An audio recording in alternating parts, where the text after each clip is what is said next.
Satreskrim Polrestabes Palembang mengamankan sikok dari beberapa pelaku pungli di kawasan bundaran Air Mancur yang viral di media sosial, terekam kamera pengawas. Mak ini pelaku menjalani pemeriksaan lebih lanjut.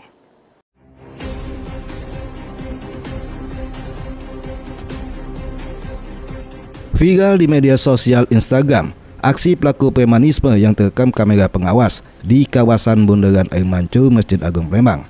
Aksi tersebut menyesal ke masyarakat, khususnya pengemudi mobil yang sedang melintas. Menanggapi hal tersebut, anggota Polrestabes Palembang berhasil mengamankan sikok dari beberapa pelaku. Dari informasi yang didapat, pelaku diketahui bernama Eko Apriyadi. Modus yang dilakukannya yakni dengan menutup jalur di TKP. Pas ada mobil yang nak lewat jalur tersebut, baru dibuka pelaku sambil minta duit ke pengemudi mobil. Dari pengakuan pelaku, aksi pungli tersebut lama dilakukannya terhadap pengemudi mobil yang nak lewat dengan biaya seikhlasnya.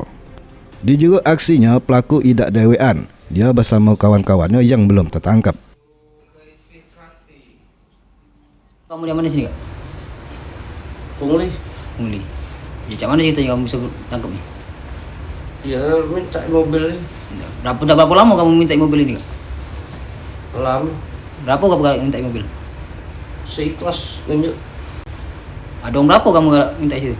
Rami, 5, 6. Selanjutnya, pelaku menjalani pemeriksaan lebih lanjut oleh penyidik Satreskrim Polrestabes Palembang.